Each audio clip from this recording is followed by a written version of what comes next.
ನೋಡಿ, ಸೇರಿರುವಂತಹ ಜನರು ಕಾಂಗ್ರೆಸ್ ಸರ್ಕಾರದ ವಿರುದ್ಧ ಆಕ್ರೋಶವನ್ನ ಹೊರಹಾಕ್ತಾ ಇದ್ದಾರೆ. ಕಾಂಗ್ರೆಸ್ ಸರ್ಕಾರದ ವಿರುದ್ಧ ಧಿಕ್ಕಾರ ಕೂಗ್ತಾ ಇದ್ದಾರೆ. ಕೂಡಲೇ ಈ ಹತ್ಯೆ ಹಿಂದೆ ಭಾಗಿಯಾದವರನ್ನ, ಹತ್ಯೆ ಮಾಡಿದವರನ್ನ ಬಂಧಿಸಲೇಬೇಕು ಅಂತ ಹೇಳಿ ಆಗ್ರಹಿಸ್ತಾ ಇದ್ದಾರೆ.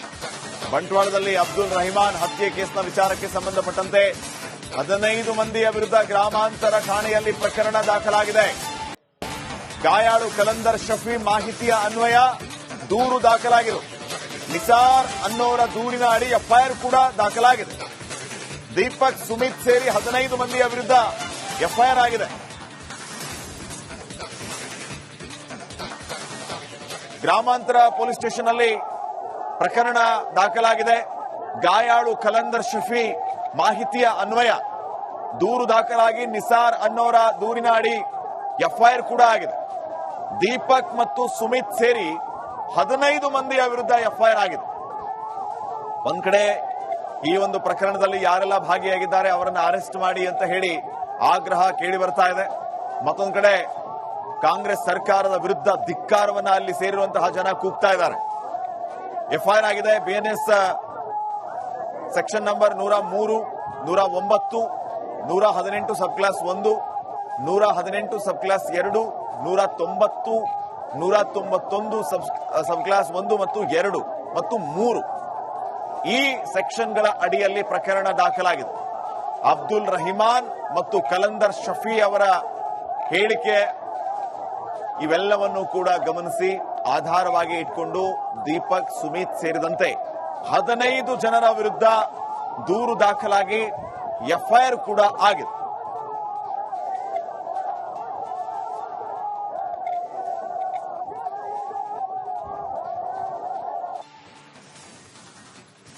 ಒಂದ್ ಕಡೆ ಈ ರೀತಿಯ ಘಟನೆಗಳಿಂದಾಗಿ ಸಮಾಜದ ಸ್ವಾಸ್ಥ್ಯ ಹಾಳಾಗ್ತಾ ಇದೆ. ಸಮಾಜದ ಸ್ವಾಸ್ಥ್ಯ ಹಾಳಾಗದಂತೆ ಕ್ರಮ ವಹಿಸಬೇಕಾಗಿರುವಂತಹ ಪೊಲೀಸರು ವಿಫಲರಾಗ್ತಾ ಇದ್ದಾರಾ ಅನ್ನುವಂತಹ ಪ್ರಶ್ನೆಯನ್ನ ಈಗ ಜನಸಾಮಾನ್ಯರು ಮಾಡುವಂತಹ ಪರಿಸ್ಥಿತಿ. ಪರ್ಟಿಕ್ಯುಲರ್ ದಕ್ಷಿಣ ಕನ್ನಡ ಭಾಗದಲ್ಲಂತೂ ಮೇಲಿಂದ ಮೇಲೆ ಈ ರೀತಿಯ ಘಟನೆಗಳು ಆಗ್ತಾನೆ ಇದೆ. ಜನರು ಆಕ್ರೋಶವನ್ನ ವ್ಯಕ್ತಪಡಿಸುವುದರ ಜೊತೆಗೆ ಆತಂಕದಲ್ಲಿಯೇ ಕಾಲ ಕಳೆಯುವಂತಹ ಪರಿಸ್ಥಿತಿ ನಿರ್ಮಾಣ ಆಗಿದೆ. ಪ್ರತಿಕಾರದ ದಾಳಿ ಅಂತ ಹೇಳಲಾಗುತ್ತೆ, ಅಟ್ಟಾಡಿಸ್ಕೊಂಡು ಹೊಡೆಯುವಂತಹ ಕೆಲಸ ಆಗ್ತಾ ಇದೆ.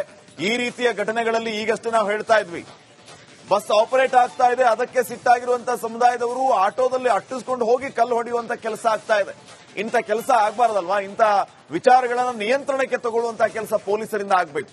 ಹೆಜ್ಜೆ ಹೆಜ್ಜೆಗೂ ಪೊಲೀಸರು ಅಂತೀರಿ, ಹೆಚ್ಚಿನ ಭದ್ರತೆಯ ನಿಯೋಜನೆ ಮಾಡಿದೀವಿ ಅಂತೀರಿ, ಆದಾಗ್ಯೂ ಕೂಡ ಈ ರೀತಿಯ ಘಟನೆಗಳಾಗ್ತಾ ಇದೆ. ಇದ್ಯಾಕೆ? ಮೆರವಣಿಗೆ ಮಾಡ್ತಾ ಇದ್ದಾರೆ, ಮತ್ತೊಂದು ಮಗದೊಂದು ಆಗ್ತಾ ಇದೆ. ಈ ಸಂದರ್ಭದಲ್ಲಿ ಹೆಚ್ಚಿನ ಪೊಲೀಸರ ಭದ್ರತೆಯ ನಿಯೋಜನೆಯನ್ನ ಕೂಡ ಮಾಡಲಾಗಿದೆ. ಆಕ್ರೋಶದ ಕಟ್ಟೆಯೊಡೆದು ಇಂತಹ ಘಟನೆಗಳು ಕೂಡ ಆಗ್ತಾ ಇದೆ. ಇನ್ನು ಈ ಎಲ್ಲ ವಿಚಾರ ನೋಡಿ, ಅಲ್ಲಿ ಸೇರಿರುವಂತಹ ಜನರು ಕಾಂಗ್ರೆಸ್ ಸರ್ಕಾರದ ವಿರುದ್ಧ ಆಕ್ರೋಶವನ್ನ ಹೊರಹಾಕ್ತಾ ಇದ್ದಾರೆ. ಕಾಂಗ್ರೆಸ್ ಸರ್ಕಾರದ ವಿರುದ್ಧ ಧಿಕ್ಕಾರ ಕೂಗ್ತಾ ಇದ್ದಾರೆ.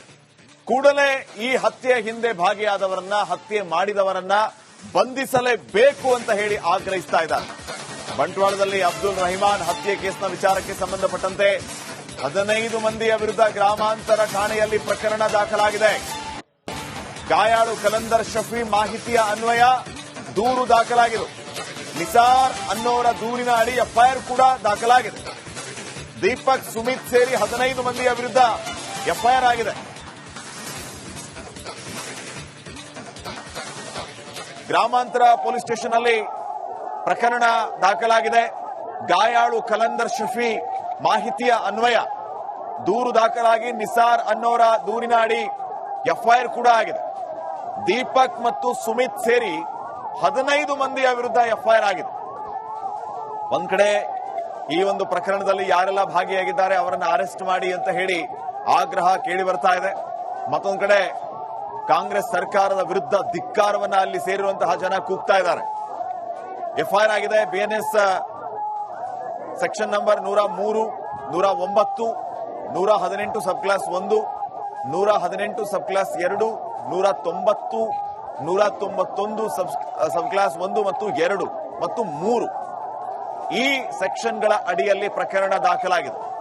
ಅಬ್ದುಲ್ ರಹಿಮಾನ್ ಮತ್ತು ಕಲಂದರ್ ಶಫಿ ಅವರ ಹೇಳಿಕೆ ಇವೆಲ್ಲವನ್ನು ಕೂಡ ಗಮನಿಸಿ ಆಧಾರವಾಗಿ ಇಟ್ಕೊಂಡು ದೀಪಕ್, ಸುಮಿತ್ ಸೇರಿದಂತೆ 15 ಜನರ ವಿರುದ್ಧ ದೂರು ದಾಖಲಾಗಿ ಎಫ್ಐಆರ್ ಕೂಡ ಆಗಿದೆ.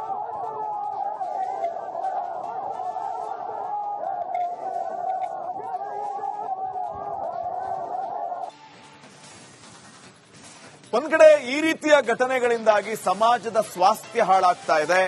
ಸಮಾಜದ ಸ್ವಾಸ್ಥ್ಯ ಹಾಳಾಗದಂತೆ ಕ್ರಮ ವಹಿಸಬೇಕಾಗಿರುವಂತಹ ಪೊಲೀಸರು ವಿಫಲರಾಗ್ತಾ ಇದ್ದಾರಾ ಅನ್ನುವಂತಹ ಪ್ರಶ್ನೆಯನ್ನ ಈಗ ಜನಸಾಮಾನ್ಯರು ಮಾಡುವಂತಹ ಪರಿಸ್ಥಿತಿ. ಪರ್ಟಿಕ್ಯುಲರ್ ದಕ್ಷಿಣ ಕನ್ನಡ ಭಾಗದಲ್ಲಂತೂ ಮೇಲಿಂದ ಮೇಲೆ ಈ ರೀತಿಯ ಘಟನೆಗಳು ಆಗ್ತಾನೆ ಇದೆ. ಜನರು ಆಕ್ರೋಶವನ್ನ ವ್ಯಕ್ತಪಡಿಸುವುದರ ಜೊತೆಗೆ ಆತಂಕದಲ್ಲಿಯೇ ಕಾಲ ಕಳೆಯುವಂತಹ ಪರಿಸ್ಥಿತಿ ನಿರ್ಮಾಣ ಆಗಿದೆ. ಪ್ರತಿಕಾರದ ದಾಳಿ ಅಂತ ಹೇಳಲಾಗುತ್ತೆ, ಅಟ್ಟಾಡಿಸ್ಕೊಂಡು ಹೊಡೆಯುವಂತ ಕೆಲಸ ಆಗ್ತಾ ಇದೆ. ಈ ರೀತಿಯ ಘಟನೆಗಳಲ್ಲಿ ಈಗಷ್ಟೇ ನಾವು ಹೇಳ್ತಾ ಇದ್ವಿ, ಬಸ್ ಆಪರೇಟ್ ಆಗ್ತಾ ಇದೆ, ಅದಕ್ಕೆ ಸಿಟ್ಟಾಗಿರುವಂತಹ ಸಮುದಾಯದವರು ಆಟೋದಲ್ಲಿ ಅಟ್ಟಿಸ್ಕೊಂಡು ಹೋಗಿ ಕಲ್ಲು ಹೊಡೆಯುವಂತ ಕೆಲಸ ಆಗ್ತಾ ಇದೆ. ಇಂಥ ಕೆಲಸ ಆಗ್ಬಾರ್ದಲ್ವಾ? ಇಂಥ ವಿಚಾರಗಳನ್ನು ನಿಯಂತ್ರಣಕ್ಕೆ ತಗೊಳ್ಳುವಂತಹ ಕೆಲಸ ಪೊಲೀಸರಿಂದ ಆಗ್ಬೇಕು. ಹೆಜ್ಜೆ ಹೆಜ್ಜೆಗೂ ಪೊಲೀಸರು ಅಂತೀರಿ, ಹೆಚ್ಚಿನ ಭದ್ರತೆಯ ನಿಯೋಜನೆ ಮಾಡಿದೀವಿ ಅಂತೀರಿ, ಆದಾಗ್ಯೂ ಕೂಡ ಈ ರೀತಿಯ ಘಟನೆಗಳಾಗ್ತಾ ಇದೆ. ಇದ್ಯಾಕೆ? ಮೆರವಣಿಗೆ ಮಾಡ್ತಾ ಇದ್ದಾರೆ, ಮತ್ತೊಂದು ಮಗದೊಂದು ಆಗ್ತಾ ಇದೆ. ಈ ಸಂದರ್ಭದಲ್ಲಿ ಹೆಚ್ಚಿನ ಪೊಲೀಸರ ಭದ್ರತೆಯ ನಿಯೋಜನೆಯನ್ನ ಕೂಡ ಮಾಡಲಾಗಿದೆ. ಆಕ್ರೋಶದ ಕಟ್ಟೆಯೊಡೆದು ಇಂತಹ ಘಟನೆಗಳು ಕೂಡ ಆಗ್ತಾ ಇದೆ. ಇನ್ನು ಈ ಎಲ್ಲ ವಿಚಾರ ನೋಡಿ, ಅಲ್ಲಿ ಸೇರಿರುವಂತಹ ಜನರು ಕಾಂಗ್ರೆಸ್ ಸರ್ಕಾರದ ವಿರುದ್ಧ ಆಕ್ರೋಶವನ್ನ ಹೊರಹಾಕ್ತಾ ಇದ್ದಾರೆ. ಕಾಂಗ್ರೆಸ್ ಸರ್ಕಾರದ ವಿರುದ್ಧ ಧಿಕ್ಕಾರ ಕೂಗ್ತಾ ಇದ್ದಾರೆ. ಕೂಡಲೇ ಈ ಹತ್ಯೆ ಹಿಂದೆ ಭಾಗಿಯಾದವರನ್ನ, ಹತ್ಯೆ ಮಾಡಿದವರನ್ನ ಬಂಧಿಸಲೇಬೇಕು ಅಂತ ಹೇಳಿ ಆಗ್ರಹಿಸ್ತಾ ಇದ್ದಾರೆ. ಬಂಟ್ವಾಳದಲ್ಲಿ ಅಬ್ದುಲ್ ರಹಿಮಾನ್ ಹತ್ಯೆ ಕೇಸ್ನ ವಿಚಾರಕ್ಕೆ ಸಂಬಂಧಪಟ್ಟಂತೆ 15 ಮಂದಿಯ ವಿರುದ್ಧ ಗ್ರಾಮಾಂತರ ಠಾಣೆಯಲ್ಲಿ ಪ್ರಕರಣ ದಾಖಲಾಗಿದೆ. ಗಾಯಾಳು ಕಲಂದರ್ ಶಫಿ ಮಾಹಿತಿಯ ಅನ್ವಯ ದೂರು ದಾಖಲಾಗಿದೆ. ನಿಸಾರ್ ಅನ್ನೋರ ದೂರಿನ ಅಡಿ ಎಫ್ಐಆರ್ ಕೂಡ ದಾಖಲಾಗಿದೆ. ದೀಪಕ್, ಸುಮಿತ್ ಸೇರಿ 15 ಮಂದಿಯ ವಿರುದ್ಧ ಎಫ್ಐಆರ್ ಆಗಿದೆ.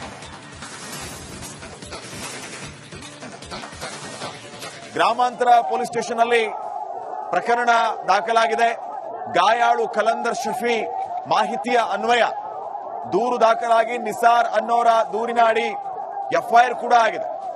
ದೀಪಕ್ ಮತ್ತು ಸುಮಿತ್ ಸೇರಿ 15 ಮಂದಿಯ ವಿರುದ್ಧ ಎಫ್ಐಆರ್ ಆಗಿದೆ.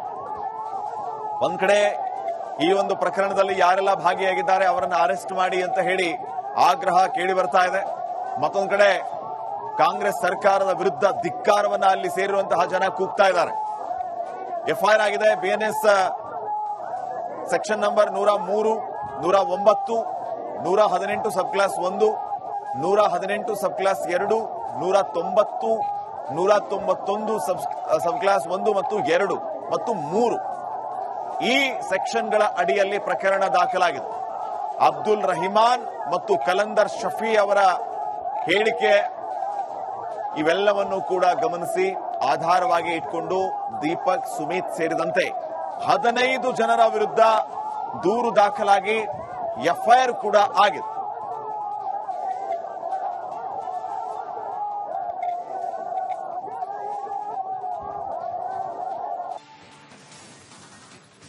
ಒಂದ್ ಕಡೆ ಈ ರೀತಿಯ ಘಟನೆಗಳಿಂದಾಗಿ ಸಮಾಜದ ಸ್ವಾಸ್ಥ್ಯ ಹಾಳಾಗ್ತಾ ಇದೆ. ಸಮಾಜದ ಸ್ವಾಸ್ಥ್ಯ ಹಾಳಾಗದಂತೆ ಕ್ರಮ ವಹಿಸಬೇಕಾಗಿರುವಂತಹ ಪೊಲೀಸರು ವಿಫಲರಾಗ್ತಾ ಇದ್ದಾರಾ ಅನ್ನುವಂತಹ ಪ್ರಶ್ನೆಯನ್ನ ಈಗ ಜನಸಾಮಾನ್ಯರು ಮಾಡುವಂತಹ ಪರಿಸ್ಥಿತಿ. ಪರ್ಟಿಕ್ಯುಲರ್ ದಕ್ಷಿಣ ಕನ್ನಡ ಭಾಗದಲ್ಲಂತೂ ಮೇಲಿಂದ ಮೇಲೆ ಈ ರೀತಿಯ ಘಟನೆಗಳು ಆಗ್ತಾನೆ ಇದೆ. ಜನರು ಆಕ್ರೋಶವನ್ನ ವ್ಯಕ್ತಪಡಿಸುವುದರ ಜೊತೆಗೆ ಆತಂಕದಲ್ಲಿಯೇ ಕಾಲ ಕಳೆಯುವಂತಹ ಪರಿಸ್ಥಿತಿ ನಿರ್ಮಾಣ ಆಗಿದೆ. ಪ್ರತಿಕಾರದ ದಾಳಿ ಅಂತ ಹೇಳಲಾಗುತ್ತೆ, ಅಟ್ಟಾಡಿಸ್ಕೊಂಡು ಹೊಡೆಯುವಂತ ಕೆಲಸ ಆಗ್ತಾ ಇದೆ. ಈ ರೀತಿಯ ಘಟನೆಗಳಲ್ಲಿ ಈಗಷ್ಟೇ ನಾವು ಹೇಳ್ತಾ ಇದ್ವಿ, ಬಸ್ ಆಪರೇಟ್ ಆಗ್ತಾ ಇದೆ, ಅದಕ್ಕೆ ಸಿಟ್ಟಾಗಿರುವಂತಹ ಸಮುದಾಯದವರು ಆಟೋದಲ್ಲಿ ಅಟ್ಟಿಸ್ಕೊಂಡು ಹೋಗಿ ಕಲ್ಲು ಹೊಡೆಯುವಂತ ಕೆಲಸ ಆಗ್ತಾ ಇದೆ. ಇಂಥ ಕೆಲಸ ಆಗ್ಬಾರ್ದಲ್ವಾ? ಇಂಥ ವಿಚಾರಗಳನ್ನು ನಿಯಂತ್ರಣಕ್ಕೆ ತಗೊಳ್ಳುವಂತಹ ಕೆಲಸ ಪೊಲೀಸರಿಂದ ಆಗ್ಬೇಕು. ಹೆಜ್ಜೆ ಹೆಜ್ಜೆಗೂ ಪೊಲೀಸರು ಅಂತೀರಿ, ಹೆಚ್ಚಿನ ಭದ್ರತೆಯ ನಿಯೋಜನೆ ಮಾಡಿದೀವಿ ಅಂತೀರಿ, ಆದಾಗ್ಯೂ ಕೂಡ ಈ ರೀತಿಯ ಘಟನೆಗಳಾಗ್ತಾ ಇದೆ. ಇದ್ಯಾಕೆ? ಮೆರವಣಿಗೆ ಮಾಡ್ತಾ ಇದ್ದಾರೆ, ಮತ್ತೊಂದು ಮಗದೊಂದು ಆಗ್ತಾ ಇದೆ. ಈ ಸಂದರ್ಭದಲ್ಲಿ ಹೆಚ್ಚಿನ ಪೊಲೀಸರ ಭದ್ರತೆಯ ನಿಯೋಜನೆಯನ್ನ ಕೂಡ ಮಾಡಲಾಗಿದೆ. ಆಕ್ರೋಶದ ಕಟ್ಟೆಯೊಡೆದು ಇಂತಹ ಘಟನೆಗಳು ಕೂಡ ಆಗ್ತಾ ಇದೆ. ಇನ್ನು ಈ ಎಲ್ಲ ವಿಚಾರ